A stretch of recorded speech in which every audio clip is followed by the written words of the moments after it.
प्रत्येक व्यक्तीच्या मनात लग्न झाल्यानंतर नाही तर लग्ना अगोदर अशी एक स्पेशल व्यक्ती असते जी थोडे का दिवस नाही पण मनात घर करून अचानक निघून जाते। असंच माझ्या आयुष्यात पण घडलं। खूप दिवसापासून आम्ही एकमेकांना ओळखत होतो। आम्ही एकदम हसत खेळत राहत होतो। रोज व्हॉट्सॲपला शुभ सकाळ शुभ रात्रीचे संदेश पाठवत असत। आम्ही एक दुसऱ्यांमध्ये खूप संभाषण वाढू लागले।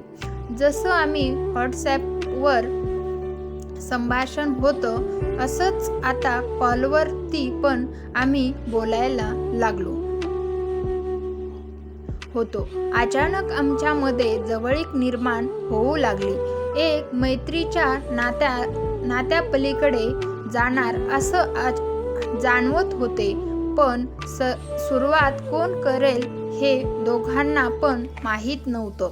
आता असं होतं की एक तर हे मैत्रीचं नातं टिकेल नाही तर इथेच संपेल। तर थोडं धाडस दाखवलं आणि तिला विचारलं की मला तुला काहीतरी विचारायचं आहे। ती काय तिला विचारलं की काय चालू आहे तुझ्या मनात? ती काही नाही। मग तिला विचारलं की 2-3 दिवसापासून बघतोय की तू माझ्यावर हक्क गाजवतेस, माझी बायको असल्यासारखं वागतेस, असं का? तर तिने मला विचारलं की तुम्हाला काय वाटते?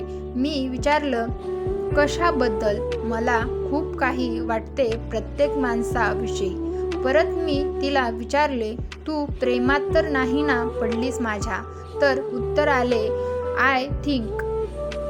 मग मी तिला म्हणालो मला तुला भेटायचं आहे लगेच। तिचा होकार आला। आम्ही संध्याकाळी 6 वाजता भेटलो।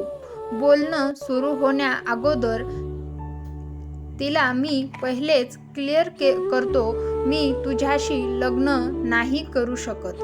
तू माझ्या नात्यात राहू शकतेस कारण माझे लग्न झाले आहे आणि मी तुला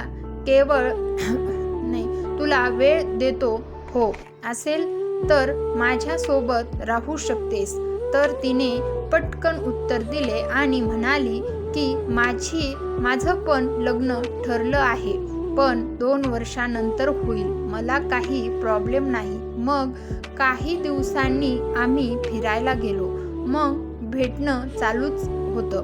रोज कॉलवर बोलणं, व्हॉट्सॲपवर व्हिडिओ कॉल चालू असायचं।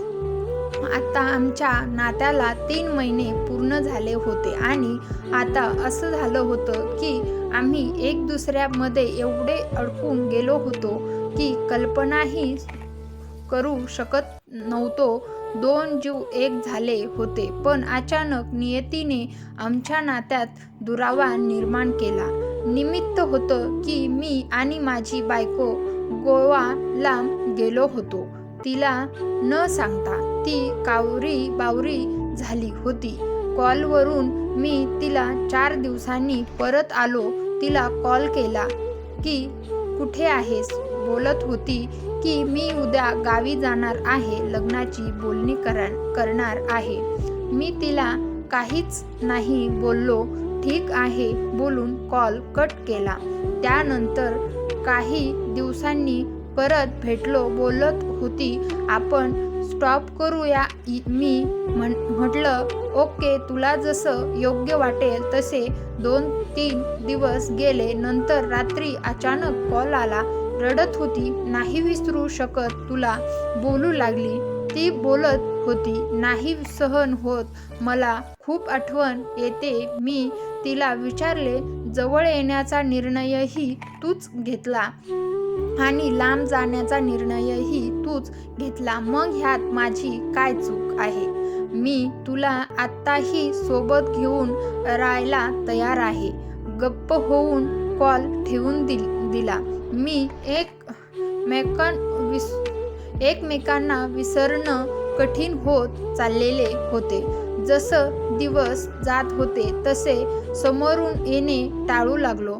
आजही ती मनात आहे आणि पुढेही राहील। स्टोरी आवडली असल्यास स्टोरीला लाईक, शेअर, सबस्क्राईब नक्की करा। धन्यवाद।